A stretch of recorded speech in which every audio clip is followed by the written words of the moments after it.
Got a lot of debt. I'm not very good with money. Why are we going on vacation though? We got about $60,000 worth of debt. You know you can't afford to go on vacation. And next thing I know, I only had $200 left in my account. So you're drowning yourself in debt trying to get this off the ground. I know my partner would prefer me not have so much debt. Right now, you're choosing to ignore the reality that you're in right now. I do not regret going on that vacation. It was needed because life is short and I almost died last year. So I was like, you know what? I'm taking a vacation with my partner. I'm not going to live in stress all the time and not take a very much needed vacation. Which I'm sure is causing you some stress as well. It's stressing me out, frankly. That was not a purchase I was happy about. I was very upset and was screaming in my car. It's not going to be a cakewalk paying off $62,000 worth of debt. I have a very high protein diet that I'm on, so I don't eat crap food. Starbucks isn't good food. McDonald's isn't healthy food. You spent $4,600 last month, so your income's going up, but you're spending it all. Hi, I'm Marlee. I am 30 years old and I am calling from Toledo, Ohio. Awesome. What do you do for work? I have several jobs. I am a performer, musician, an actor, and I have a 9 to 5 it's a holistic health clinic that I work at Ann Arbor, Michigan in between gigs. And how much you make, I guess, from your current 9 to 5 job and then from the different side gigs as well? Probably make a little over $20K from the 9 to 5 job. And then I probably bring in around $10,000 to $15,000 between performing and acting. And for the 9 to 5 job, are you paid hourly or is that an annual salary you're getting paid? Hourly. How many hours a week are you working right now? Around 30. That's my average. And then I'll take, like, for instance, I took off for an entire month to go film a movie out in Indiana. And then I just come back and they throw me back on the schedule whenever I finish a gig. Okay. And these gigs, how frequently are these gigs happening and what does the pay structure look on those? So during the summer between May and September, I do an average of probably 3 to 5 band gigs a month. And it's around $200 per gig. And then as far as acting, I usually have at least one role that I book every month. And that varies. If it's a commercial, it pays it can pay anywhere from $300 to several $1,000s. If it's a short film or a feature film, it's usually averages around $100 to $200 a day. And then the duration is different based off the project. Okay. On an annual basis, you gave me about $20,000 post-tax you're making from the 9 to 5, and I'm assuming the $10,000 to $15,000 for performing and acting is pre-taxes. I'm assuming you can pay it as a contractor without taxes taken out. Correct. Yeah, I always have to pay in at the end of the year. So if we just say 20% on the $10,000, so $8,000 or $28,000 a year net take-home pay, does that sound about right now? Yeah, around there. Okay, so if we just said 20 or 25% take-home pay, that's putting your gross sitting around somewhere in the ballpark of $35,000 a year. Does that sound right? Yeah. And how would you define your current financial situation on a scale of 1 to 10? 1 being horrific, 10 being perfect. Probably a 3. And why do you say that?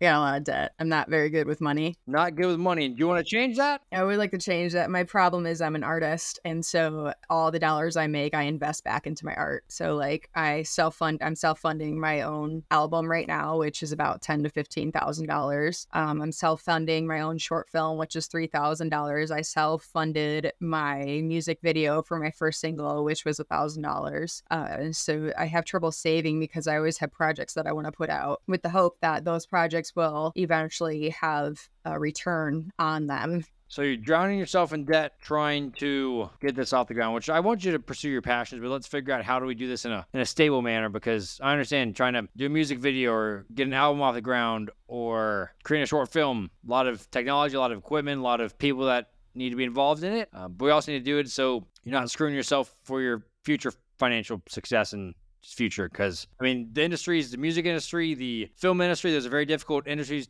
to make it in, and a lot of people go their entire life without making it or making enough money to cover the debts that they've kind of taken on to get to that spot. So on that note, let's talk about the current debts. Can you tell me what are the different debts we have right now? I have a credit card that has a little over $4,000 on it. I have student loans, and then I have a personal loan that I took out that is about $3,000 that I owe on. Okay, so we got personal loan for $3,000, student loans $36,000, and what's the interest rate on those student loans? I don't even know. I haven't paid on my student loans in a very long time. Your student loans payments resumed this past month? Yes, I got the email. I have to apply for income-based repayment. And you haven't done anything about that, it sounds like. I've been very busy, and the deadline, I have it in my calendar when it's due. So I'm very like organized on how I take care of certain things and when I take care of them. So it's on my list of things to do. I just haven't gotten to it yet. Today's been my first day that I've actually been home in quite a while because I've been traveling so much. What is the date that they gave you that you have to apply for that by? November 28th. Sounds like we need to get that, not saying that for the last second so you don't screw yourself there. And then credit cards, $4,500 on that. Looks like a 24% interest rate there. Are you still using that credit card? No, I've just been making payments on it. Is it maxed out? It's down to 4,000 now. The credit limit is 4,500. And car loan, it looks like $19,000 on the car loan. Oh yeah, I forgot about my car. Yeah. And that's a 6% interest rate and a $400 a month car payment? Yes. What kind of car is it? 2020 Toyota Corolla. And so how long have you had that car? For a year. Is it a 5 or 6 year term, do you know? It's actually under a 7-year warranty because they messed up my car when they changed my oil. They forgot to put the cap back on. So oil went all over my engine. So they had to extend my warranty on the car. So your warranty is 7 years, but the term of the loan, how long is that? Oh, I have no idea. Typically, it's 5 years, 5 to 6 years, but they've started extending car loans to 7 or 8. They try to show you, hey, I can get you a lower monthly payment by extending it, but really that just kind of hurts you in the long run by having a car loan for a lot longer time period. What happened to your car that made you go finance this new car? I got in an accident and totaled it.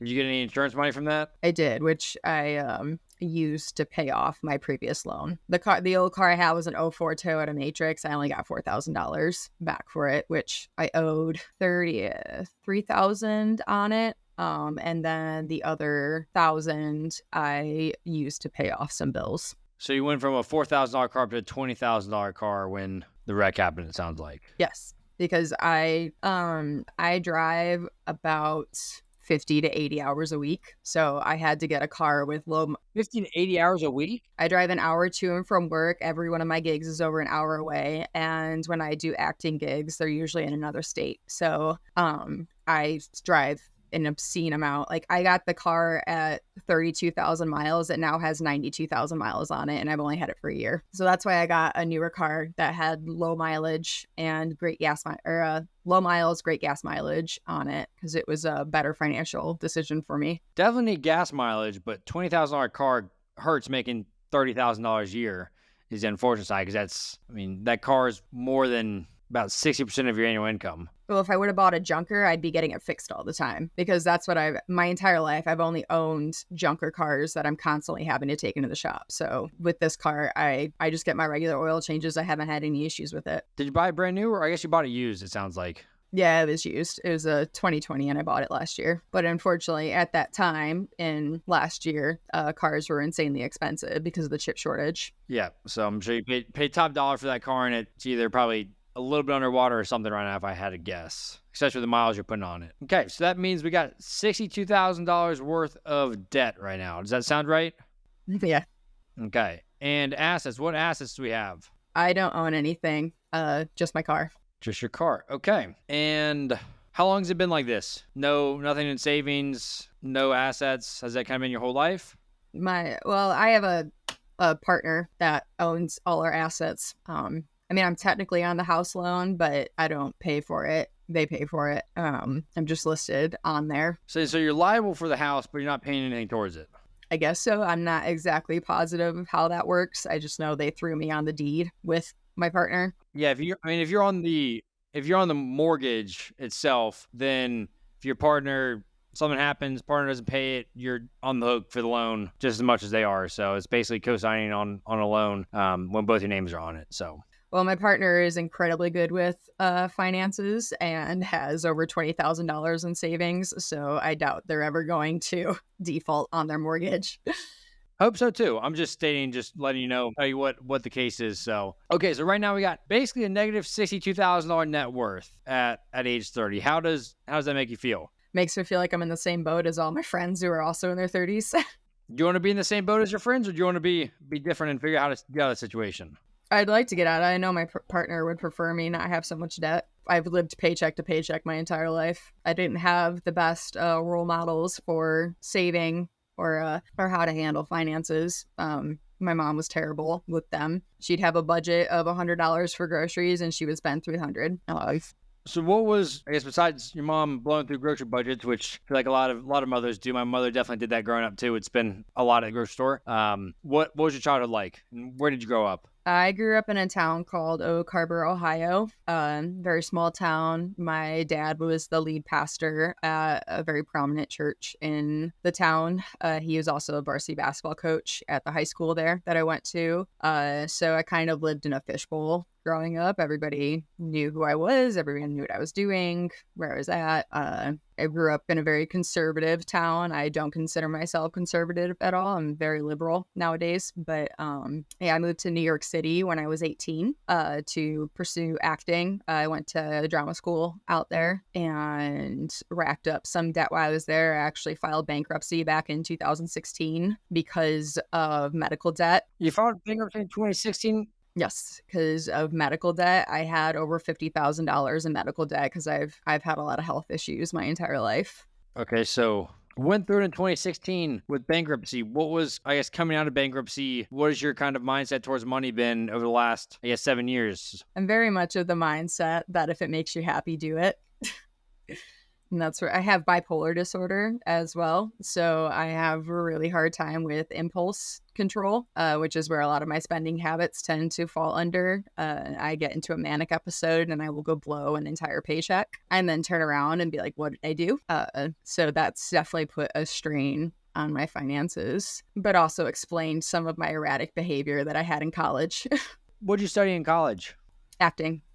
Acting, okay. And what is your kind of career kind of look like since you graduated college? I now have a production company that's based out of Columbus, Ohio.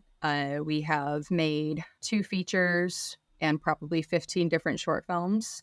This year we went public and started a streaming service with, it's called Bucket Knot Productions. And our streaming service is specifically all Bucket Knot projects that people pay a monthly fee to watch. And so we've started growing our following base. I think right now we're bringing in about $150 to $200 a month. We just launched in September, so we're hoping to expand that and get a little bit bigger. That way we don't have to use our own money to get our projects made anymore. And this year has been my busiest year that I've ever had. I've booked more roles this year than I probably booked in the last 10 years combined. So things are starting to take off a little bit. I signed with a third agency this year as well, which I've been getting. I booked 3 commercials through the third one. That's brought in some extra funds for me. Okay, so you've been bringing in additional income, and you're on track to make about $35,000 this year to close the year, you'd say? Yeah. Okay. And what did you make last year?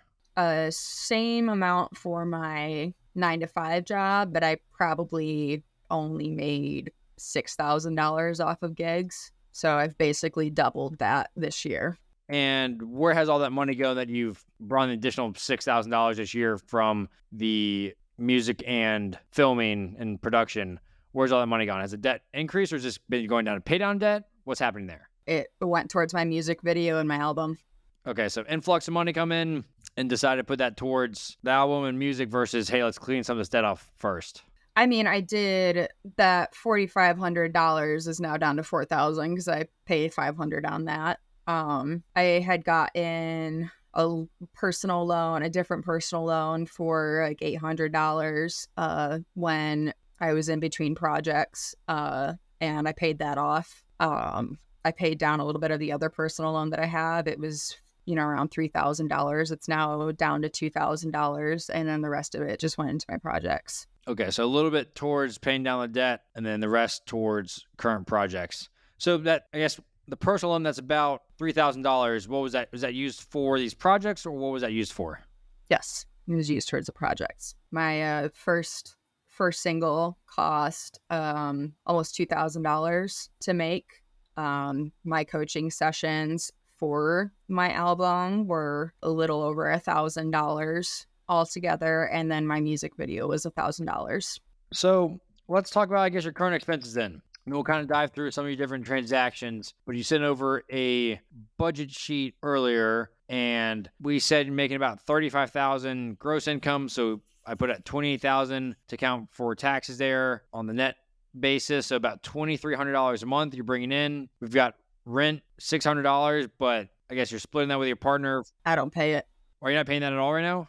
No, they pay it. They cover the house mortgage. Do you know what the total house mortgage is? I don't know what it's down to now, but I know when we bought it, it was $92,000. Do you know what the monthly payment is? $600. And are you paying for home utilities and maintenance? Because you put $200 in the budget for that. That's awesome, my partner. So then auto and transport, you're paying $66 a month for car insurance, $400 a month for your car payment, and $320 for gas. Does that sound right? Yes. And then groceries, $300 a month. Yes, I do handle the groceries and our phones as well. Okay, so that brings your total necessities just under $1,100. And then we got subscriptions, $40, eating out $100, entertainment $50, personal care $100, shopping $100, pet $50. So it brings your total fund money to $440. So your total expenses $1,526 since we don't have any housing payments there, but we don't have the different debt payments in here. So we got personal loans is $150 a month. Your credit card is $150 a month. And student loans, we don't have a number for that. So total debt payments is only $300 a month right now, which brings your total expenses to $1,826 a month. So that means, in theory, if we're following this budget, we would have $500 a month left over that would be going towards paying down debt additionally on top of that. But I'm assuming all that money is going towards these different projects and things that you're working on, or we're overspending on some of these different categories. Yeah, and shoot, I just lost my train of thought. Sorry, I have ADHD, so sometimes that total is not correct. It depends on how many gigs I book that month. So it's very up and down. But this is on like an annual basis. I did the income because if you're gonna hit 35,000 for the year, then I just kind of even that out across the board. Obviously, some months are gonna be higher, some months are gonna be lower, depending on the gigs. Gotcha. But if you have some steady income from 9-to-5 job that you're working, and then the gigs will fluctuate, but kind of take the average across the board. Okay, so that means that there's money missing or there's money going out the door into the projects and everything. So let's talk about your current budgeting process. You said you don't really know much about money. What do you currently do for budgeting? I don't budget. Have you ever budgeted in your life? Not really. Do you know how to budget or what a budget is, or was this the first budget you ever filled out in your life? I know what a budget is. I've just never budgeted. How come? Because when I see something I want, I get it. And if I have something I want to do, then I do it. But living paycheck to paycheck for your entire life doesn't make you think like, hey, maybe I should change this, or maybe I should find some ways to do that, or maybe I need to look at where I'm spending money? Listen, I already said I'm bad with money. But there's tools and resources out there to learn. So you have, if you're bad with money, that's the first kind of step is, hey, there's a problem and it's not educated and don't know much about money. But the second thing is, how do you start learning about money? And you said your partner has money saved. Your partner is good with money. Asking your partner about things, asking friends or family, going on the internet and finding good advice to listen to. But there's things like that. But it sounds like you haven't really taken into steps or wanted to, I guess. That's why I'm on this podcast. Are you kind of scared to look at the real reality? Like, have you ever calculated what your net worth is before this? No. No? Okay. So, I mean, that's the first. One of the first things you have to do is understand kind of the reality you're in. And the unfortunate reality right now is we got $62,000 worth of debt. You filed bankruptcy in 2016, and I don't want you to have to file bankruptcy ever again. Like, that should never be on the table because these are debts. Medical is a very unfortunate situation to be in and a difficult hole to get out of. But especially with these all being consumer debts, these are choices that you took on and signed on the dotted line and said, hey, I'm going to take out this debt. I'm going to spend this money. So that is money that you're obligated to pay back. Now we got to figure out how we're going to change that, because I don't want you to wake up when you're 65 years old and still have $60,000 worth of debt or have $100,000 worth of debt. And you got to start changing those habits now. You're young, 30 years old. You have plenty of time to correct these mistakes. So when you're 60, 65 years old, you can set yourself up for success. But right now, we got to take some drastic changes to stop this so that you don't wake up a year from now and it's $80,000 or $100,000. So I got to start thinking about how do we change this current situation. So you're taking the first step, coming on here, talking about finances, being open with it. So you can start figuring out how to learn, where to learn, what are the different things you need to start looking at. So on that note, we're gonna dive through your monthly transactions. So you sent over 3 different bank accounts, it looks like, to me. And let's look at some of these different transactions. So looks like paying Facebook $9. What is that for? Ads. I have an Indiegogo campaign running right now to help raise some extra funds for my album. So I was running ads to get funding for that. Are you getting more money into your Indiegogo to raise money for that? Or are you spending more money in ads than you're actually bringing in from those ads? Oh, no, I brought in almost $3,000 on my Indiegogo campaign, and I've only spent, I think, $60 on ads. What? Not a bad return if most of that money is coming from the ads to help fund things, so you don't have to be going into debt or figuring out ways to do that. So we've got here Afterpay. Why are we spending money with Afterpay? So I buy all of my performance clothes. I'm in 2 bands, and I buy all my performance clothes off of Shein, and I use Afterpay for it. Because it sounds good doing the buy now, pay later. Hey, 4 installments over the next 3 or 4 months. Doesn't seem like much money now. And then those kind of add up on here really quick. And then by month 2 and 3, you're kind of just pissed off that you still have these monthly payments coming through. I usually will pay ahead on them. If I have extra money come in, I'll go ahead and just pay ahead quite often. This one statement is over 30 days, but we have 17 Afterpay transactions. They come out every 2 weeks. They charge you every 2 weeks? Yes. And so if I made purchases in August, I'm still paying for those purchases in October unless I pay ahead on them. Okay, so even if these are some of these on the same thing, that's still 9 Afterpay payments. And what's wrong with your current wardrobe or clothes that you have? I can't wear this on stage. But you've been on stage for the last however many years. What's in your closet? Where are those clothes? I have them. I just get bored. Or it's cheap clothing, so sometimes it gets ripped. I've ripped many pairs of leather pants on stage, so then I go buy more. I mean, to go and buy 9 or 10 different transactions and Afterpay in a month is just that's the first thing. We got to start making drastic changes if we want to get out of the situation. And Afterpay is one of those that we got to stop it. Online shopping, clothes shopping. I mean, you got wardrobe, you got clothes. You've been performing, acting for years. Let's figure out what are the clothes that you have, or who's a friend that you can borrow their clothes if you need or don't like it now for a certain event. But Afterpay is just getting you in a cycle of borrowing money because that is debt. Using Afterpay, using buy now, pay later, that is another form of debt. Yes, it's 0% interest-free financing if you pay it off in time, but it's essentially a credit card with a 0% introductory period. And it allows you to spend money that you don't actually have. So I can promise you, if you had to pay that in full, you wouldn't be spending that money. You wouldn't be spending 10 things because you don't have any money in your bank account right now. You're right. You can't allow these marketing tactics of Afterpay to kind of rope you into spending money they don't physically have because it just puts you in a bad situation. So my first suggestion would be you got to stop Afterpay. You got to stop buy now, pay later. It's just putting you in a much worse situation. And I can promise you, until you get out of this debt, you can go without buying stuff from Shein or these other websites that have all this buy now, pay later stuff. Okay. What else do we have on here? We've got pets. We've got Subway, so you're eating out still. We've got a lot of Venmo purchases. I mean, a lot of these transactions, frankly, they're a lot of small transactions. $9, $10, $12. You Venmoed someone for $210 on September 19th. What is that for? All of those Venmos is me transferring money to a different account. So I have 3 checking accounts because, first of all, 2 of them had sign-up bonuses. So I took advantage of opening the account to get that extra $250 after 3 months.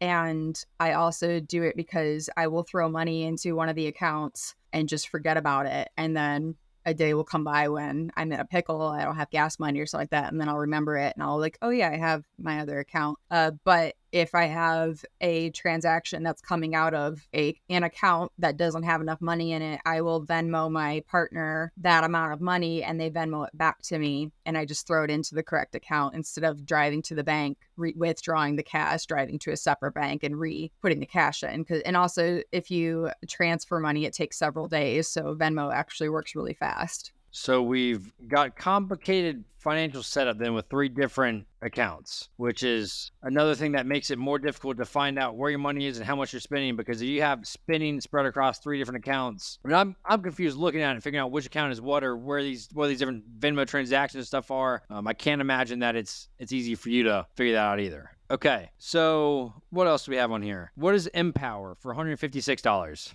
That was a early pay app. They give you your paycheck ahead of time, and then when your paycheck hits, they just pull it out immediately. And they take a fee for that, I'm assuming. Like $4, or in that case, $6. It was $100 fee, so it was $6 fee, or $100 that I borrowed, and so $6 fee. Then we got Bright Lending Debit. Is that the personal loan? That's the same thing. Okay. Oh, that's the same. So you're using multiple of these early pay services. Okay, so listen, I got myself into a pickle in September. My work accidentally paid me 76 hours of overtime, and they couldn't take the money back. So they told me that I could just keep it, and they were just going to deduct overtime hours from my checks from there on out. So as soon as I got that money, it was like $2,000. I started paying a bunch of bills, like tons of bills, and I wasn't paying attention to what I was paying or how much I was paying. And next thing I know, I only had $200 left in my account, and I was about to leave for a month to go shoot a film. So I did not have enough money to get me through the 2 weeks before I was going off to shoot this film. And so I used those early pay apps to float me until I started getting paid from that film, which I was making about $900 a week on that film. Okay, so put yourself in a pickle, but it also seems like because of that pickle, or because of that influx of money, we started to spend more money on Afterpay, and we got an Affirm payment for $235 a couple of days later. What is that? The Affirm payment, my partner and I went on a vacation for our 10-year anniversary because we had never taken vacation together before. And so I got a VRBO down in Tennessee, and I used Affirm to pay for it. What was the total amount that you paid for the vacation? $700 and something dollars. Why are we going on vacation though? We got about $60,000 worth of debt. You know you can't afford to go on vacation. Because life is short, and I almost died last year. So I was like, you know what? I'm taking a vacation with my partner because I've never been on one in 10 years that I've been with them. And I understand life's short and stuff happens, but you're also hurting yourself drastically by saying, hey, I'm going to go on vacation and use debt to do it. I mean, with credit card debt in America, there's $1 trillion of credit card debt, and you're $60,000 in debt right now. And I know you want to go on vacation. I know you want to have nice things. I know you want to buy new clothes, but by you doing those things in the short term, that's just only hurting yourself for the long term. I do not regret going on that vacation. It was needed. Like I said, we'd been together for 10 years. I've never taken a vacation with them before, ever. And they helped pay for this vacation as well. And I know if I would have looked back on this time and I hadn't taken that vacation, I would have regretted not taking the vacation versus taking it, because I don't ever take vacations. I'm a workaholic. I work 60, 70 hours a week. And I get that, because you got to work in this current financial situation, but also you're saying you're deserving of going on vacation, but you also means you feel like you're deserving to be in debt. And by choosing vacations over paying off debt, you're choosing that, hey, this debt, keeping on debt forever and staying in debt is more important than my financial sanity and financial security. Because guess what? When you're out of debt, you can plan as many vacations as you want. You can start saving money, start investing it for the future. And you can also start, hey, I'm going to start spending more money on vacation, more money on my projects. But right now, you're choosing to ignore the reality that you're in right now and say, hey, maybe it's going to pay off in the future. Maybe something will happen. But unless you're intentional about it and stop going on vacation, stop buying stuff with buy now, pay later. I went on one vacation. I don't take vacations. And that would have paid off a third of this personal loan, basically, that's there right now. I don't regret it. Nope, I don't regret it. Not one bit. I'm not gonna live in stress all the time and not take a very much needed vacation. You're gonna live in stress forever unless you start taking action and paying off this debt. I will start paying off the debt. I'm not saying I won't do that, but I don't regret taking that vacation. But you're gonna have my point is you're gonna have that same thing come up 2 years from now, or 6 months from now, or 18 months from now, saying, hey, I deserve to do this, I deserve to do that. And you're going to put yourself further back. And you say now that, hey, I'm going to start paying on the debt, but you've been in this cycle. You filed bankruptcy 7 years ago, and we're back in $60,000 worth of debt. Granted, the student loans weren't wiped away in bankruptcy. And student loans were included. So you've accumulated $30,000 of debt over the last 7 years. And by financing a new car, doing all these, moving into these projects, and unless you decide and be intentional about, hey, I'm going to start paying this debt, I'm not going to go on vacation, I'm not going to start buying these things, you're going to find an excuse for everything that might happen, whether it's new clothes, trip, whatever it might be, and new buy now, pay later thing. And unless you start making that conscious decision now that, hey, I'm going to do this, then you're never going to get out of it. And you deserve to go on vacation 100%, but you don't deserve to be in debt. I don't want you to be in debt. I don't want anyone to be in debt. And there's choices in life you have to make, and it's either I'm going to decide to go on this vacation and it's going to forego my financial independence or financial sanity because you're stressed right now, but I can promise you'll be more stressed knowing that you financed that vacation and 6 years from now be in the same cycle. I went 10 years without a vacation. 10 years. I don't think I'll be taking another vacation in a couple of years. I would suggest not taking a vacation until we get this debt cleared off. So again, I can't. I'm just pointing out choices that you're making right now that are affecting your financial future and affecting you from getting out of this situation, which I'm sure is causing you some stress as well, because it's stressing me out, frankly. So It doesn't stress me out as much as you think it should, because I don't let it.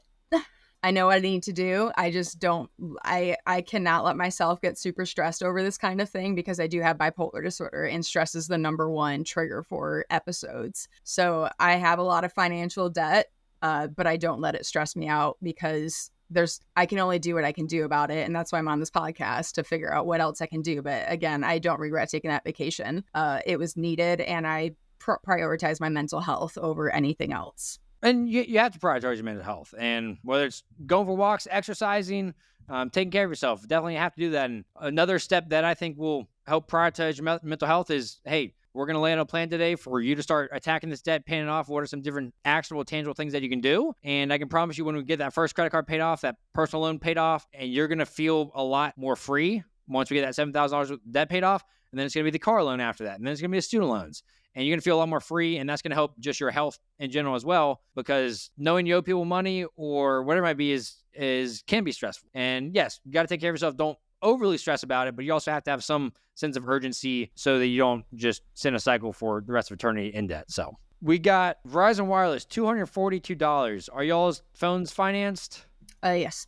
When did you get those phones? You know when the payments end on those? Next year. We got them last year. Okay.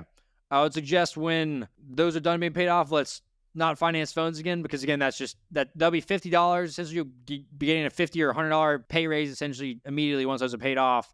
That can be going towards paying off this debt or going towards travel or whatever it might be. Financing phones, I've done it before, 0% for 3 years, did it in college, and I was like, this sounds great. I only have to pay $50 a month. But it's just, again, it's another debt, interest-free debt that you're paying towards Apple that, hey, guess what, you're locked into for however many months or years that you sign up for it. Walmart, $134. What was that purchase? When was it? September 25th.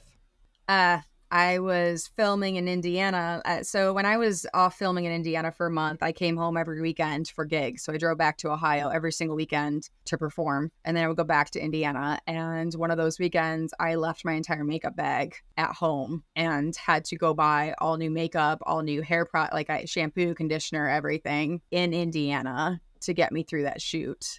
That was not a purchase I was happy about. I was very upset and was screaming in my car. Like, if somebody would have walked past my car, they would have thought I was a crazy person, because I did not want to spend that kind of money. And I just got my basics too. I didn't even get anything obnoxious. I got the standard basics that I could possibly get for my face. And I'm absolutely gobsmacked with how expensive drugstore makeup has gotten since, because I don't buy drugstore makeup. I usually get prestige stuff because it's better. It's better quality. It's better for the long term. Usually you get more in it and you don't have to use as much. So I go for quality over quantity. But I had to get drugstore makeup, and it was like $15 to $20 per item that I got. Okay. I'm not a makeup person, so I can't tell you whether $134 is a lot of makeup or not a lot of makeup. So it was 6 items. 6 items of makeup, 2 items, a shampoo and conditioner. So 8 items altogether. Oh, wow. Okay. Let's see what else we have in here. What is a external transfer of $2,000 on September 26th? It's to another bank. I think that was my loan I got for my short film. But it's a payment. You paid that loan back for $2,000. That's a payment going out. That's a payment going out of your bank account. I'm pretty sure it was paying the loan back. Okay. That's good. So clearing up $2,000 worth of debt. I like that. I like to see that progress. I see more of the early pay payments on here with Bright Lending. Some other payments, it looks like. Oh, so you're using this early pay stuff frequently, because there's a bunch of them on here. I did not use it at all for the entire month of October, and I haven't used it at all this month. It was August and September that I was using it quite often. It was used on October 11th. Was that the last time you used it? Oh, then yeah, because I say I haven't used it in quite a while. Because I see it October 11th, but statement ends on the 16th. Do you know how much money you spent, I guess, over the course of September 18th to October 16th? How much money flowed out of your bank account? I don't have a clue. Take a guess. A couple thousand. $5,951. Well, a chunk of that was a loan that was sent to me, and then chunk of it was sent back. So I see $2,700 it looks like was sent to you, and then $2,000 was sent back. So still $3,951. It's not a small amount of money. We're only in bank account number 1 right here. And that's just showing, okay, there's different stuff for eating out in here. There's all the afterpay payments. And first step of changing your financial picture is you have to start understanding where your money's going, what you're spending money on, and that starts with budgeting. So budgeting is basically the form that I sent you is you have different allocations towards different categories of spending, whether it's housing, travel, shopping. Some of them are fixed, some of them are variable. You know your car insurance payment every single month. You know your car payment. You know roughly how much in gas, how much in food. I mean, those necessities. And then you just have to understand where those are. And then variable ones, groceries, eating out, personal care, sending money like that. But right now, I mean, the budget sent over had $1,500 in expenses, and this is $3,900. So that means somewhere in there, $2,400 we're spending more than what was projected. And that means we got to start budgeting to figure out, okay, if your limit's $100 for personal care or $100 for, personal care a month, that means that if you are at $75 and you want, we'll even call it dress, personal care and shopping, $100.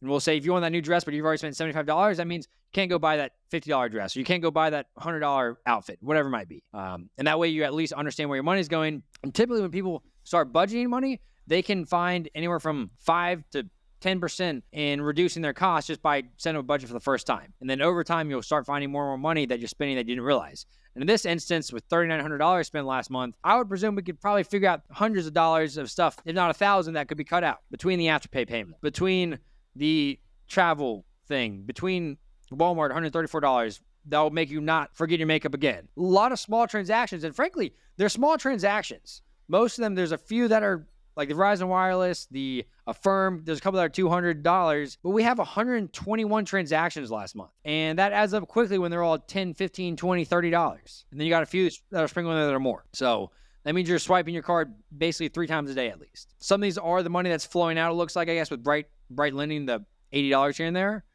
There's 3 of those in this statement. But again, we just have to start tracking your expenses, because otherwise I can promise you'll continue to live paycheck to paycheck. If you don't know how much money you're bringing in, if you don't know how much money you're spending every single month, it's going to go just as quickly as it came in. So let's move to the next account. So this is the second account you sent me with one of your debit cards. So for this month, on this card, we have $2,300 that went out. And it does look like a lot of these are Venmos, I guess, back and forth to yourself. So there's 7. I'm going to take those out real quick so we can see how much we spent on other stuff to get rid of the Venmo transfers. Okay, so for this month, we've got roughly 30 transactions on this account, and you spent $768 on here. So there's a credit card payment for your Capital One card, $156. But the rest of it is we got eating out coffee, we got bagels, we got more coffee, we got Starbucks, we got eating out at Brick House, a diner. This is all food, coffee. It's because I was in Indiana filming. I didn't have access to make my own food or anything like that.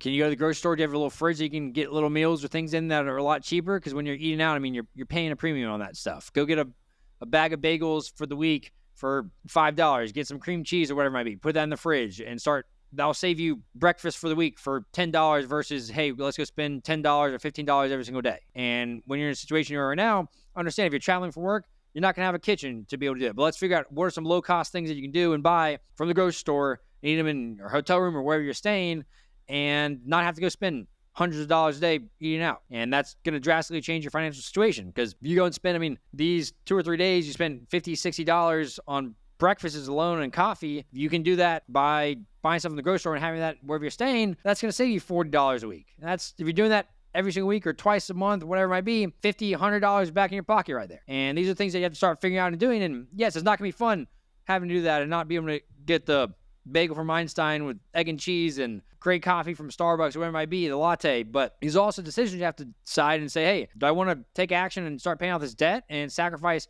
no Starbucks, no eating out for the next 12 months or 6 months, however long it takes you to get rid of some of these payments? And then once you get that paid off, hey, let's start allocating a budget towards eating out. Let's start doing these things that you enjoy and love. Start saving money for travel. But that's the kind of sacrifice you have to start making in your current situation. Is the short-term satisfaction of that Starbucks latte is not worth your long-term sanity with $60,000 worth of debt. And it's great in the now, but I can promise you 2 years from now, 18 months from now, when you're debt free, or 24 months from now, 36 months from now, whatever it is, you won't remember that latte. You won't even remember that, hey, you're pissed you couldn't order that latte on October in 2023 or November 2023 because you're trying to get out of this debt. So it's just a decision you have to start making is, do you want to help yourself long-term financially, or do you want that kind of satisfaction in the now? Is that something you're willing to try? Not eating out, not figuring out meals that you can have when you're traveling that doesn't involve eating out and having that for every single meal? Yeah, it's just hard when you're staying in a hotel for a month. It is hard. Don't get me wrong. It's not, but it's also not easy to get out of debt. It's not going to be a cakewalk paying off $62,000 worth of debt. It's not going to be at all. And you have to choose your hard in life. Is it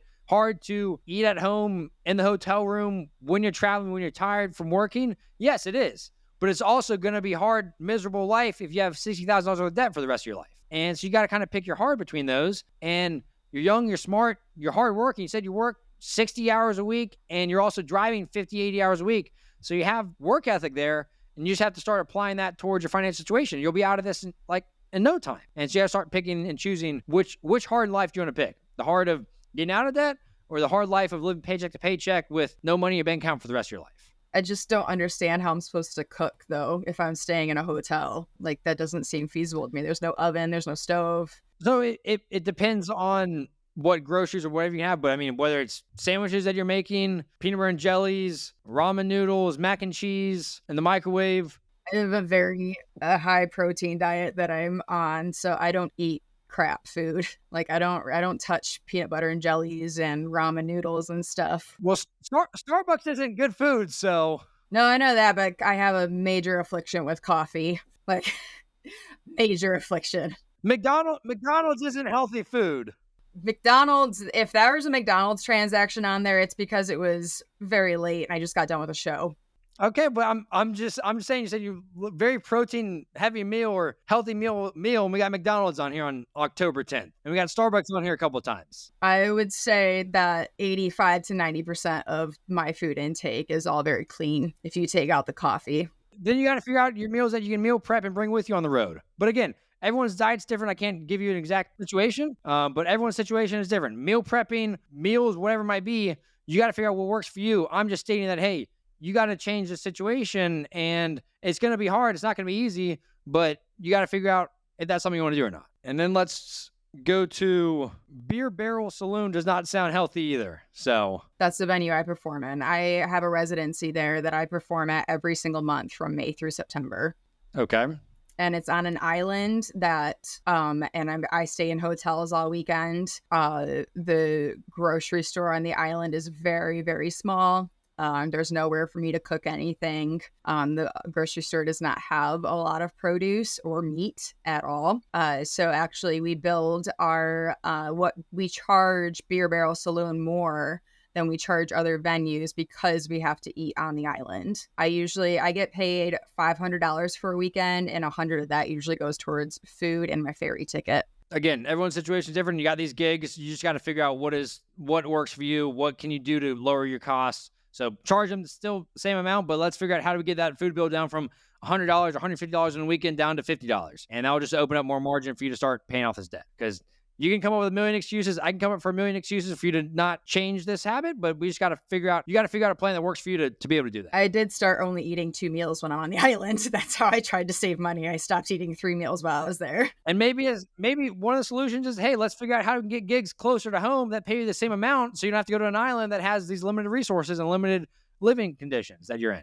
So those are other things that you can look at. On the third card, mainly Venmo transactions. We got 2 Afterpay transactions. We've got Walgreens, a coffee, minimal transaction on this one, about $200 something, it looks like. So main expenses were on the other cards. Between those 2 other cards, we spent $4,600 last month, it looks like. Somewhere in that ballpark. Over $4,000. And that is, again, why we're living paycheck to paycheck with no money in our bank account, because you spend $4,600, bringing in, on average, $2,300. That's $2,300 about that you just spent that you don't have. And unless you start, the only way to get out of debt and the only way to build wealth is for you to spend less money than you're making. If you're spending more money than you're making, you're never going to get out of this hole. You're never going to save $20,000 like your partner. You're never going to save $100,000. You're never going to be able to do anything. And That's the first key of financial success is spending less money than you make. And you have to start just figuring out your plan for that. And number one is budgeting. You have to have a written budget. What do you track? You are much more likely to succeed if you're tracking something, whether it's a workout plan, whether it's learning how to play a new instrument, whether it's trying to be the best partner in the world. If you're tracking how many workouts you do, how many meals you're meal prepping, or if you're in sales, how many sales calls you're making a day. If you're tracking that, I can promise you, you're going to improve your performance. Same with finances. If you don't track your spending, if you don't understand where your money's going, you're never going to improve your situation. So that's the first thing you need to do. And you need to be cutting out shopping on Afterpay. Use what's in your closet. Use your partner clothes. Use your friend's clothes. I don't care whose clothes they are. I just care about you not using Afterpay, because those 9 purchases in a month on Afterpay, yes, they're $10, $15 each payment, but that adds up. Right. And that's $360 basically. If they're each $10 each payment for 4 payments, it's $40 times 9. It's $360 that you just gave to clothes that you probably could have worn that are in your closet. And yes, it might not be your most favorite ones. You don't want to rewear them, whatever the reason is. But again, you have to choose in this situation. And when you're out of debt and you start allocating money towards shopping, great. Let's go shopping and let's pay for it in cash. Let's not use Afterpay. And you can have that in your budget as a line item. Personal care, pet, obviously you have pets. You have to take care of them. Personal care, what's the bare minimum that we have there? I didn't see nails or hair for hundreds of dollars that sometimes people do, or massages or acupuncture, whatever it is.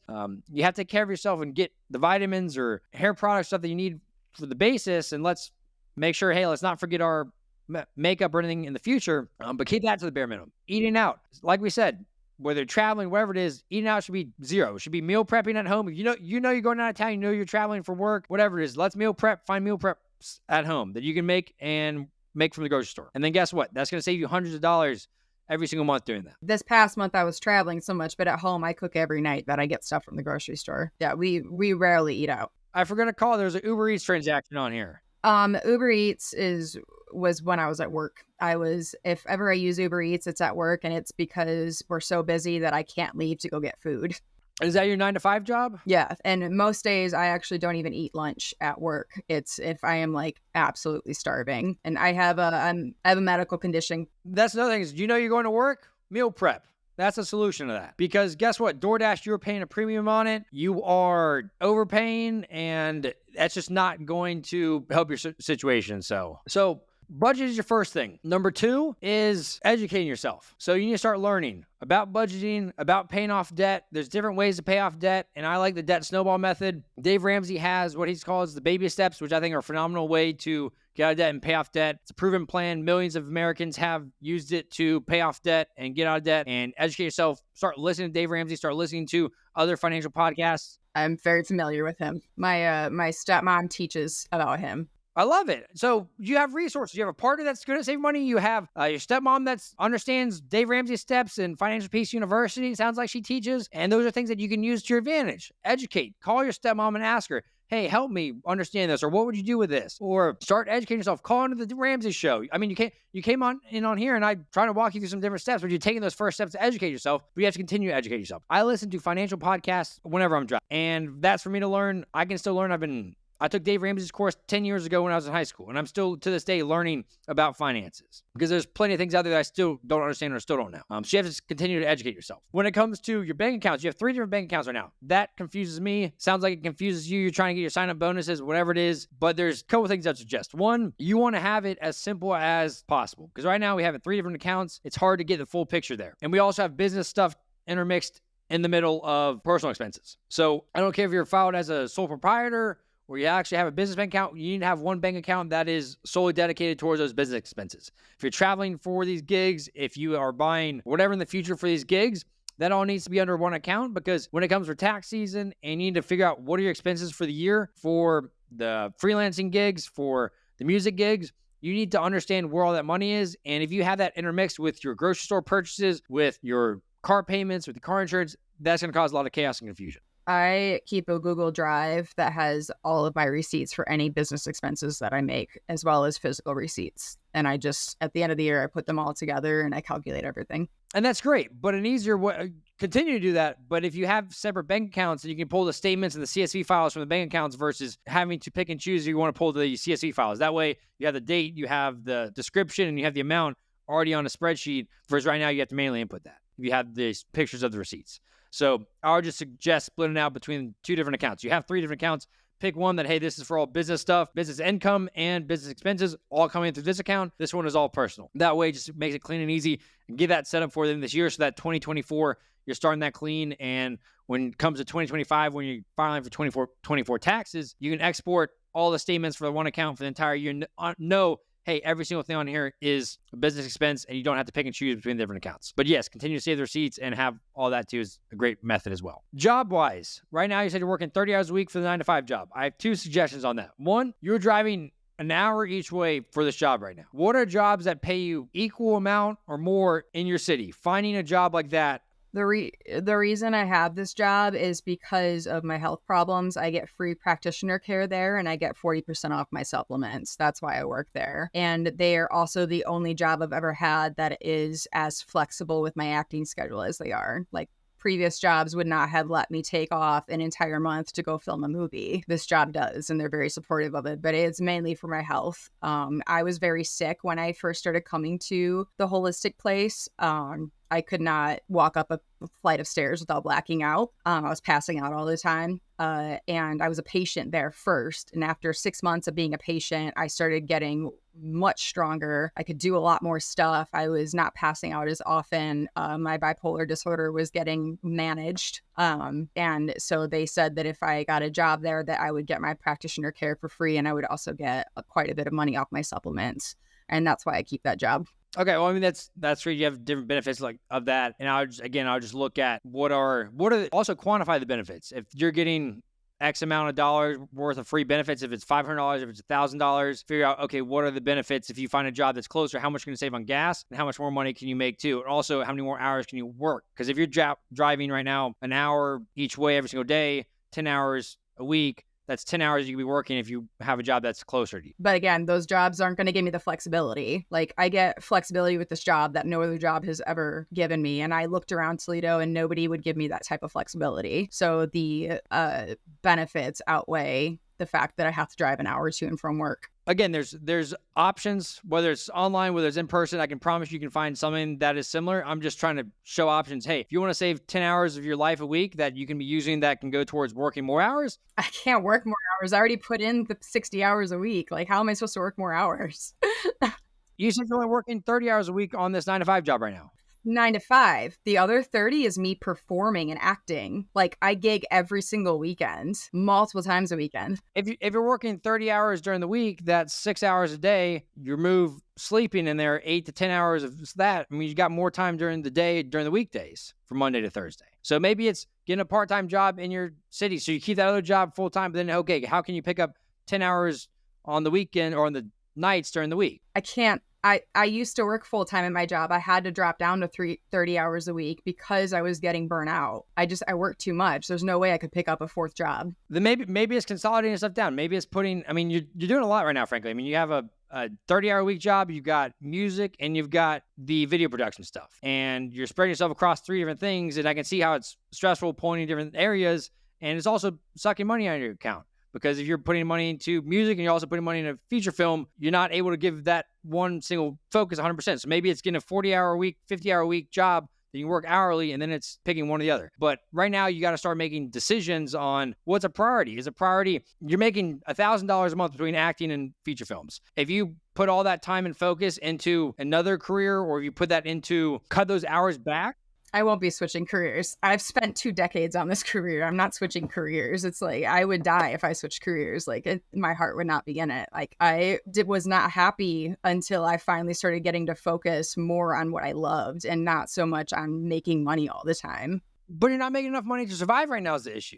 And I understand the music industry and the film industry is very difficult. I'm making twice as much as I made last year. And you're still in $62,000 worth of debt. And you're not making any progress on it. You spent $4,600 last month. So your income's going up, but you're spending it all. So even if you made $100,000 next year, I can promise you all the money's going to be gone because you're not understanding that the making more money is great, but it will also hurt you if you don't get your finances under control. So what you just said is that I should get a 4th job to make more money, but also if I make more money, I'm not going to actually do anything with it. First, we need to get the current spending habits under control. Figuring out what can you do to make the most amount of money to get yourself out of this hole once you've solved the first steps, which is getting the spending under control. And currently driving an hour away each way or traveling to islands or whatever it is for gigs, there's something that's just happening here where there's a lot of expenses going out the door for these things that you have to figure out. How can you reel those back? How can you find local gigs and jobs to increase your income and decrease expenses? But that's an issue of my spending. That has nothing to do with my career choice. That is me not being good with my money and needing to learn how to do that, which is why I came on this podcast. It has nothing to do with the fact that I'm following my dreams and my career choice. Like, I have doubled my income from this career over the past 3 years. Like, every year I have double what I make. Next year, I'm going to double what I made this year. The year after that, I'm going to double what I made that year. It's a process. And like I said with my production company, we're a startup. Like, right now, we're only bringing in $150 to $200 a month off subscriptions. But as we grow our following, that's going to continue to snowball and bring in more money over the next year, to the point where we're not going to have to use our own money to make our projects. We're going to have enough money coming in that we can just fund our projects based off that. But again, it's me needing to learn how to budget my money better. It's not the fact that I've chosen a terrible career, because I'm very good at what I do. And anybody that knows me and you ask that will say the same thing. I have spent the last decade of my life studying this career, and I didn't get into film until 3 years ago. But once I got into film, things started happening for me. I started making money off this career. Prior to that, I was a theater person. There's no money in theater. So I already made a decision to switch to film because there's money in film, not theater, as much as I love theater. And I've been reaping the rewards of that since then. You're right. The first thing to fix is the budgeting. And then when it comes to your career, as long as that continues to go up, your expenses are low enough to where making $35,000 a year would allow you to, it'll be a long journey to get out of debt, unless that continues to increase drastically. I mean, if you have $1,800 worth of expenses, it'll give you about $500 a month to this debt. Throw an extra $500 a month at debt when we got $60,000 will take you a long time to pay off. And I want you to pursue your passions of the production company, of the acting. I'm worried that trying to do both the acting and the film will cause you not to have as much success in one as the other. And it sounds like acting is making you a lot more money than, I guess I'm trying to understand, because I'm confused. So we have acting that you're making money in, you have the music stuff gigs, but then we also have a separate production company. So really you're doing 3 side gigs and a 9 to 5 already. Yeah. So what's making you the most money out of the side gigs then? This year, acting has made more money, but last year it was performing, like gigging with my bands, made more money. But this year I've booked so many roles this year that, like, I just booked a commercial for Ohio Department of Health that pays $4,000. And like that right there is going to pay off my credit card, once I do that. And I've been getting more roles like that this year. And I've been getting bigger paying roles. Like the film I shot out in Indy, I made almost $4,000 off of that. Good. So I guess I'm looking at, now I understand there's 3 different side gigs. That's a lot of strings pointing in different directions. And what does it look like if you go all in on the music and the acting that's paying you a lot of money and put the production stuff on pause, so that you can focus more hours on getting more acting gigs or getting more hours at work, whatever it might be? Well, the production stuff is part of my acting. That's all together. But you said there's the production that you're getting, the SaaS platform or subscription platform, $150 a month, but then the production acting is you're getting hired out as an actor to go be in films. So I'm a co-creative producer on this production company. I don't run it. My business partner is the one who runs it. That takes very little effort on my side. The only time I have to show up is when we're getting ready to shoot something. We have Zoom meetings and we prep. We get whatever we're doing shot. And actually this year alone, they've shot 4 projects without me because I've been gone shooting my own stuff. Okay, so it's not taking up drastic amounts of your time. No, because we're a startup. We're very small right now. And I don't do anything with the website. I don't do anything with the editing. I don't do anything with the cinematography. I am just the co-creative producer. I greenlight projects and I come on board for said projects to help them get going. And I often act in them. But it just depends on my schedule. Like if I get a paid gig, that takes precedence. And that's why I haven't been involved with the last 4 projects that we've shot, is because I've booked my own gigs that were paying. So my business partner's aware of that and he knows he can't pay me right now. So I do my gigs, I get paid, and then we meet up afterwards to just discuss how the project went, what we need to do to get it, going, or for when we're going to put it up on the streaming service, stuff like that. Okay, good. So you're prioritizing the paying stuff over that. That's good. Okay. So through this discussion, the main point is budgeting and spending habits is the first priority that you have to start getting under wraps. Budgeting, there's free budgeting tools out there. There's free budgeting websites, Excel spreadsheets, tools. I used to use a free budgeting app, but it's shutting down at the end of this year, which is unfortunate because I used to tell people to use it, but now it's shutting down, which I have to figure out a new budgeting app that I'm going to be using. But I'll send you ones that I'm looking at and resources for that. But that's step number one is budgeting. You have to get that under control. 2, simplifying the finances between the business account and the personal account.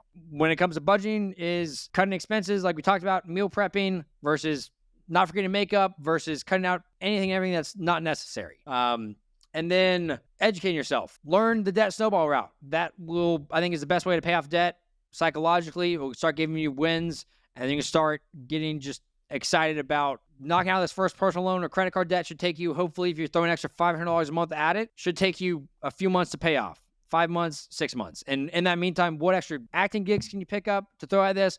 What extra music gigs can you pick up? What extra hours at your 9 to 5 can you pick up to get extra income to go towards this? And I skipped one thing on the simplifying your finances and understanding your finances. The student loan stuff, you have to figure out that quickly. And you have that on your schedule for November 28th. I'd be looking at that sooner than that because you don't want to save for the last minute. And guess what? You get invited to an acting thing or a music gig. You have to go out in town that week and you forget about it. So I would sit down this week, look at it, understand your situation, understand the different options with your repayment plan. But please don't hold off on that for the last minute. You have to understand your full financial picture from credit cards to student loans to car payments, understand where the balances are, when the payment dates are, and do that. So you have to start taking action with that. When it comes to debt, you have to start promising yourself, if you want to get out of this, you're not going to utilize debt any further. Whether it's credit cards, whether it's personal loans, whether it's new car loans, you found yourself in a borrowing cycle these last few years. And the only way to get out of that is to stop taking on debt and start paying off this current debt. And so whether a new credit card waves a shiny reward in your face or a personal loan pops up on your Google that says, hey, come take out a line of credit with me, you have to start saying no to those things because that is going to just continue to put you in a cycle. And credit card companies or debt companies love it because that's how they make money. That's how they make a living, is issuing debt, money that people don't have. And then you get behind on payments, start charging interest rates that are astronomically high, start charging late payments. So you have to start saying no to debt. So credit cards, if you still have that account, I know you're paying it down right now and not spending on it, but cut out that credit card so you don't use it, or hide it in a drawer, hide it in a closet so you never even physically see it again. But you have to start saying no to those things. Credit card companies want you to spend money on it. They want you to carry balance, and you have to start saying no to those things. And then when it comes to educating yourself, you have a partner that's good at saving money. You have a stepmother who teaches Dave Ramsey's course. Start talking to them about it. Pull them in your circle to hold you accountable. Say, hey, I'm going to go on this journey to pay off debt. I want you to be on the same page as me, or encourage me, or help me learn. What is your budgeting process? What is the tools, things that you use? How can you help me with my current situation in terms of learning and educating myself? Because if they've been doing it themselves, if they understand that things, they can start showing you different tools, tips, tricks to do that. And that's only going to help you as well. It's going to help you learn from their mistakes. It's going to help you just speed up in that process of budgeting or just education, and also push people in your corner, because getting out of debt is a tough process. It's not an easy process, and having people that are going to encourage you is only going to help. And you've been with your partner, it sounds like, for 10 years. So you need to be having conversation about money, because if y'all ever get married one day, combine finances, then guess what? Your debt is their debt. And you got to start understanding that, and hey, have a goal before you get married. Let's get rid of this debt. We are married. We've been married for 8 years. Okay, you're married. Sorry. So you're married, which means, okay, basically, I'm a big fan of joint finances, and I'm not going to push one way or the other, but you're married. You got to start leaning on your partner for help and education in terms of, hey, how can you do this? And if your partner's encouraging you to go and spend money eating out or travel, then that's only going to hurt them, because that means you're going on a vacation, traveling, spending money, and distressing you. So you got to get on the same page financially as your partner too, but also utilize them. They're saving money, spending money. They've got something that's working. Talk to them about it. And that way, when you do get out of debt, hey, I'm going to start contributing money towards the house. I'm going to start contributing money towards traveling. And then you can start enjoying life, going out to eat, saving and investing money. So make sure you utilize people in your corner to help you learn, and also just encourage you along the way, because it is a difficult journey to do it alone. And I'll send you a bunch of resources, a bunch of people that I love, that I still listen to, read their content, read their blogs, watch the videos, and learn from every single week, because life is all about learning. And whether you're in debt, you're not in debt, have all the money in the world, you have to continue to educate yourself about finances, because things change. There's plenty of knowledge out there. There's things that you don't know. No one knows everything about money. You can continue to learn every single day. So what questions can I answer for you? None. You've covered a lot. What is your biggest takeaway, I guess, from this experience today? Well, I already knew that I needed to stop spending money on Shein. That has to do with getting my just I guess I don't even know how to when I spend a lot of money on Shein, it's usually when I'm having an episode. And my partner always knows when I'm having an episode because suddenly a bunch of packages show up at our house. So it would definitely be somehow learning how to control my impulsivity that I have. And there's been times where I've gotten stuff and then I've, sent it all back when I realized I ordered a bunch of stuff. But that's not quite the case all the time. So I need to just, if I do happen to have an episode and buy a bunch of shit, then I need to have the gumption to just send it back when I know that's what's right to do. End of the day, it comes down to taking action and wanting to change your life. And sounds like you want to do that. It's just now of, hey, let's put the proper make the proper steps to start setting yourself up for success with a budget, with a plan, and start attacking that. So, All right. Well, thank you.